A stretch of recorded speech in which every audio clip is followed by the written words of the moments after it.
Before we start, I'd like to thank our corporate partner, Orion Pharma UK, who has sponsored this podcast, enabling us to further our mission to support the well-being of our pharmacy family. Hello and welcome to A Dose of Wellbeing, the Pharmacist Support Podcast. I'm Malika Cochrane, Wellbeing Development Senior Manager here at Pharmacist Support, the profession's independent charity.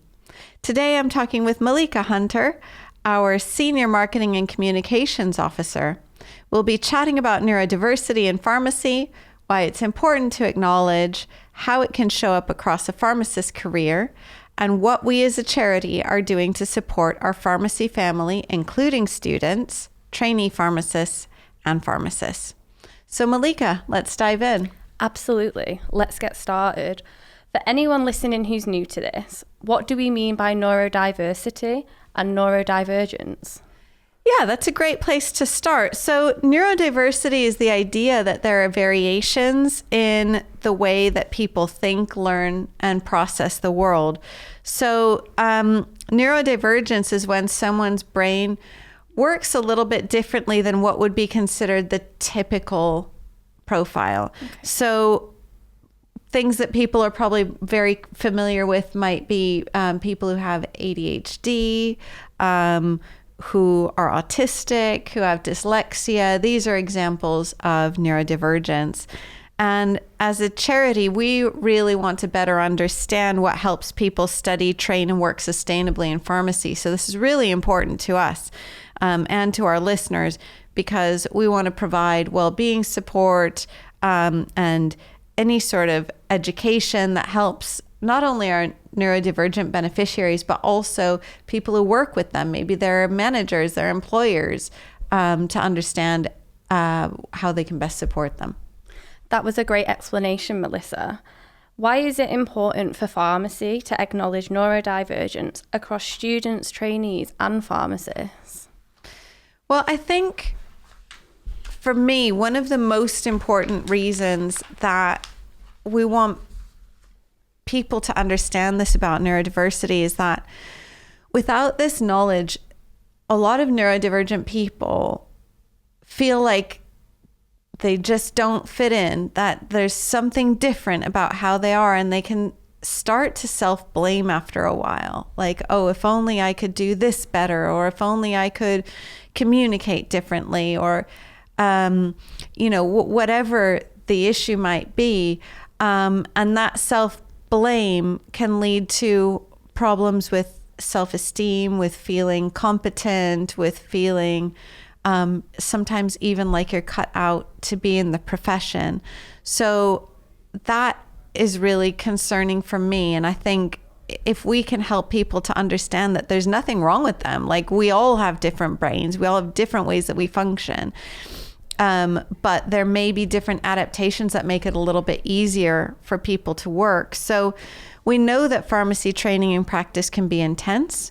We know that there are issues with high workload, there's time pressure, there's a lot of constant switching between tasks. These kinds of things can be probably difficult for a lot of people in pharmacy, but for people who are neurodivergent, it can present even more challenge. So what we want to do is acknowledge different needs so that people don't feel like they have to just keep pushing through until they become exhausted. We don't want people reaching the point of burnout. We know that burnout is a really big problem in the profession. So this is really important for people to understand about themselves, their employees, their colleagues, so that we can make the workplace more supportive and hopefully help people to remain well and productive in the workplace. Thanks, Melissa.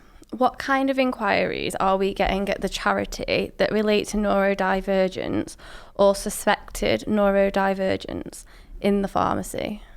Yeah, so I've got some help from our services team here, because they're the ones who take the calls, the emails, and speak to the individuals asking for help. So we get inquiries about people who are looking for adjustments at work or for exams. We've recently had an increase in requests for adjustments for the GPHC exam. So we know that that's a big issue for people. People are worried about fitness to practice implications if they ask for help and adjustments. So I think there's some fear in there as well. You know, is this going to be received okay? There are communication difficulties that can sometimes lead to disciplinary procedures, which is a real shame. And I'm hoping that we can help to shed some light on this issue and make life easier for people. We get calls about employees who don't understand neurodivergent conditions, don't understand how to support employees, and at its worst, can some people with neurodivergent conditions can feel like they're being bullied in the workplace. So that's clearly a big concern. We're contacted about mental health problems that may relate to the impact of having a neurodivergent condition. Yeah. And we also hear from people who are struggling to get diagnosed. It's really important that people reach out and don't struggle alone and get the help and free resources that, you know, we can help with in other organisations to, you know, make them feel like they're not alone. Definitely. What strengths or benefits can neurodivergent pharmacists, trainees and students bring when they are properly supported? So I think it's important to acknowledge that neurodivergence looks different from person to person. So even people who have the same condition. So it's very hard to say, like, these are the strengths of ADHD. These are the strengths that an autistic individual brings, because it's really, really individual. Having said that, I think that there's an empathy that people who have neurodivergent conditions can bring, because they've been through it themselves. So they can be very empathetic with others who are struggling. That's a real strength. We know that there can be some people who have strong attention to detail. So they can be very good at quality checking. They can be very good at spotting patterns or inconsistencies. We know that some people may bring deep focus and persistence on complex problems when the environment is set up to allow that. And then, of course, creativity and alternative ways of thinking. When you've got people whose minds work in different ways, that brings a diversity that's really important in the workplace and can help you to solve problems as an organization in different ways.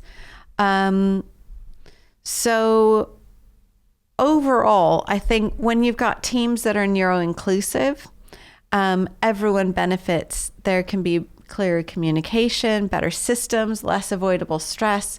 You've got a lot of creativity and diversity of thought. And I think those are some of the things that people bring with them. I totally agree. I think it's wonderful in the workplace that everyone works differently. Some are creative, some are more forward thinking. And I think it brings an overall healthier, different ideas to the workplace. Yeah. Okay, so what can the wellbeing impact be when neurodivergence isn't recognised or supported in pharmacy, at university, in training, or at work? So I think a lot of this comes down to stress. There are other factors as well, but when you're constantly trying to meet expectations without the right support, that creates a constant stress. And this can be really prevalent in busy, interruption-heavy environments, and pharmacies tend to be busy and interruption-heavy. So there's the stress. We know that people with neurodivergent conditions can sometimes do what's called masking, which is trying to cover up what might be different about themselves in order to fit in well. So they may need to mask and overcompensate. So they may feel that they need to over-prepare. They may end up working longer hours. They may avoid asking for help. They might pretend like everything's fine when they don't really understand something. And that might be to do with social relationships or workload, or, it can show up in a lot of different ways. And I think that can lead to fatigue and burnout, which we already know is a big issue in pharmacy. Then there are knock-on effects like anxiety, reduced confidence, feeling isolated, and even maybe starting to question whether or not you belong in the profession. And that one can be a very painful one for people. So again, I think if you can understand that what you're going through is because of a neurodivergence, it takes that blame off the self.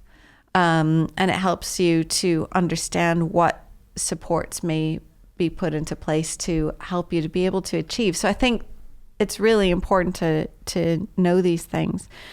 And I think the other thing is that people often also avoid disclosure because they're worried that they'll be misunderstood, and so they might struggle in silence. They might be worried about, what would my employer think? Would I get hired? What would the GPHC think? What does this mean for my career prospects? So there's a lot of uncertainty and doubt and even fear around disclosure. Definitely. And this is why we need to speak about neurodivergence more and other areas, so people don't feel that embarrassment or, they don't want to say it because they're worried what other people think, and exactly what you said, be misunderstood. It's really important that we break those barriers. For sure. If someone is wondering whether they might be neurodivergent, what broad of well-being focused steps could they consider without pressure to self-diagnose?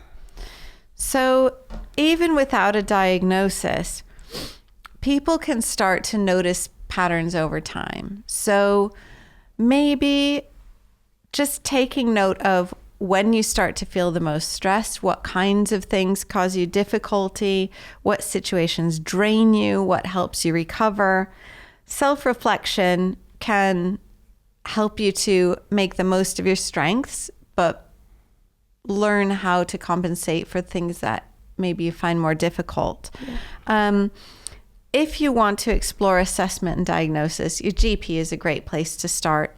GPs can provide a lot of support and signposting, even referral as to where to go next. Of course, we recognize that waiting times and pathways can vary a lot by area, so it's worth asking, but sometimes the answer isn't immediate. It can take some time. And a specific note on dyslexia, assessment is often not funded through the NHS, so people may need to explore university routes or workplace routes or private assessment. In some cases, employers might even fund some kind of an assessment.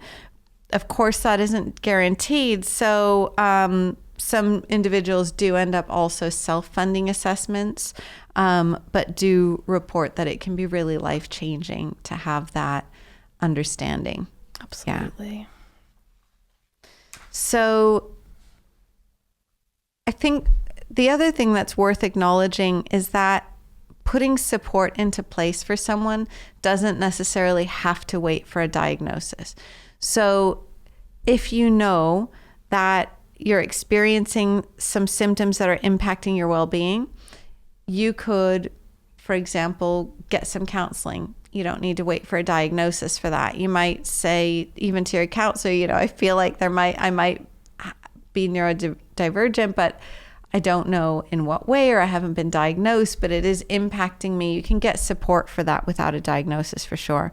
And you can also talk to other people around you to help you to notice patterns, because sometimes it might be clearer to someone around you where you struggle and where you really shine in a way that you don't notice because you're just so used to it. So asking people around you for feedback and input can really help too. Fab, thanks, Melissa. So if someone is struggling in their work, training or studies, and they feel neurodivergence might be part of it, what options and support do they have to explore?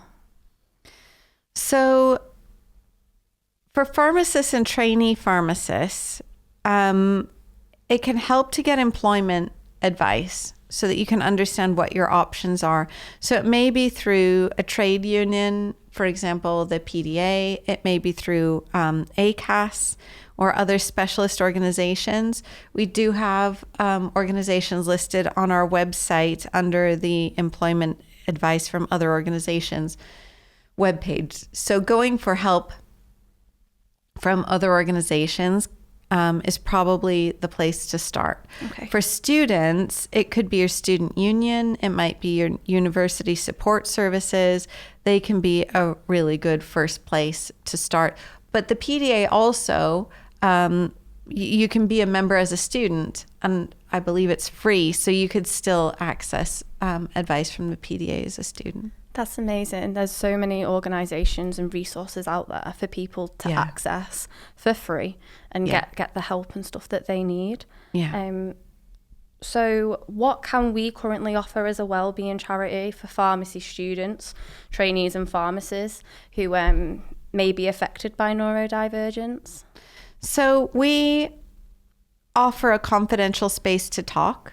Yeah. So anybody who calls our number will be helped in a confidential and supportive way. And this can be for anyone who might be just questioning, could there be something going on? Maybe you're recently diagnosed and don't really know what to do next about it, or just feeling overwhelmed. Yeah. So we have our listening friend service. We have our counseling service. Our counseling provider is very experienced with supporting pharmacists and trainees, but also neurodivergence. They're well trained in that. That's great. And our listening friends have also received training in working with neurodiverse individuals. So we provide support that's non-judgmental, that is focused on helping people to cope and to move forward. And we also offer a wealth of well-being resources that can help, and those might be on our Wellbeing Learning Platform, on our website. Just have a look. There's a wealth of information that we offer. Yeah. So on our website, anyone can access it and find the resources that they need, can't they? Absolutely. Amazing. Yeah. Good. So what are we working on as a charity to ensure we further meet the needs for neurodivergent beneficiaries? Well, we've made this a focus for this year. So we're working on developing new resources and workshops. They're not ready quite yet, but they will be. So I would say keep an eye out for those. We've got a few different podcasts this year where we're discussing neurodiversity. And there will be more coming out both for individuals but also for employers on how to support neurodiversity. So I think just keep an eye out as these materials are ready throughout the year. Amazing. And people can find them on the website, via social media. Stay tuned. Yeah, exactly. Amazing.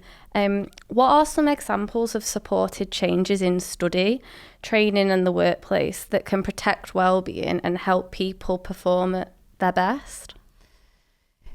Well, interestingly, a lot of the things that I'm going to list are probably good for everyone, not just people who are neurodiverse, but they're maybe especially important for people with neurodiverse conditions. So being really clear about what's expected, providing written instructions, clear priorities, and maybe not just assuming that people should know things. So just make it very clear from the start. Having a good structure, maybe having checklists, agreed ways of handing over tasks, and providing enough time to really plan complex work. Yeah. Those things are really important. In terms of environment, a quieter space for focused tasks can really, really be helpful.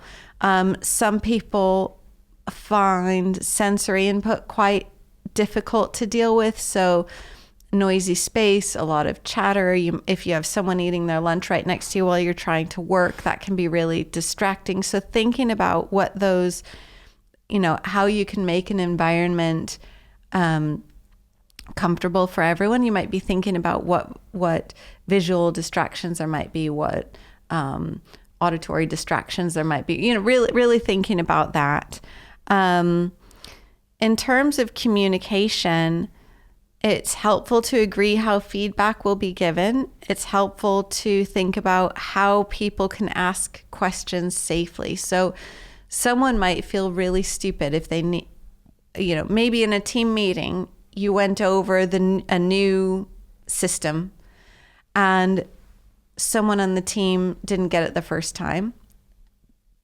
They might feel really embarrassed to go back and say, like, could I have that in writing, or could we go over that again? They might feel like they should have just got it the first time. Yeah. So making sure you explicitly say to people, here's where you can ask questions about that. I'm going to follow this up with some written detail. That can be very helpful. Making sure that people take their breaks. We say this all the time. I'm constantly banging the drum for breaks for everyone. But for people who have neurodivergent conditions, these breaks are really important. You need time for recovery. It's important to be realistic about pace. Not everyone can work flat out all the time. I would say nobody should probably. No. And especially during busy periods, being mindful of that. And then in terms of culture, normalizing different working styles. When you do put into place some reasonable adjustments, we don't want people to feel singled out. We don't want people to feel embarrassed. So finding ways to kind of normalize different working practices for different people so that everyone can reach their potential. That's really what we're looking for. And then I think just thinking about time. So give people time to digest changes. Give people time to digest new systems. Don't expect that everyone's going to get, you teach it once and then everyone's got it. Like, give people the time and the space to work it through, to ask questions, provide information in different ways. So maybe not just with one person standing up and saying it. Not everybody absorbs information in that way. Maybe also have some visuals, provide written information, maybe send everyone a video, that they can go back and look at. So thinking about giving people time to digest information, giving them materials in different kinds of ways. It's really important to have the separation time from work and have the break, like you said. Yeah. We don't want to confuse it and get it muddled all together. It's good to have the break, and I think everyone and neurodivergent people really need that separation and that time. Definitely. To finish, Melissa, what message do you want every pharmacy student, trainee and pharmacist to hear about neurodivergence and wellbeing? I would want people to know that they're not alone. So, and the other thing I really want people to know is that if you're struggling, it does not mean that you're not cut out for the pharmacy. I can't emphasize that enough, because I think people sometimes when they are struggling will think, well, I'm in the wrong profession. I've made the wrong choice. There's something wrong with me. And that's really not the case. It's very important to get support and help so that you can thrive in the workplace.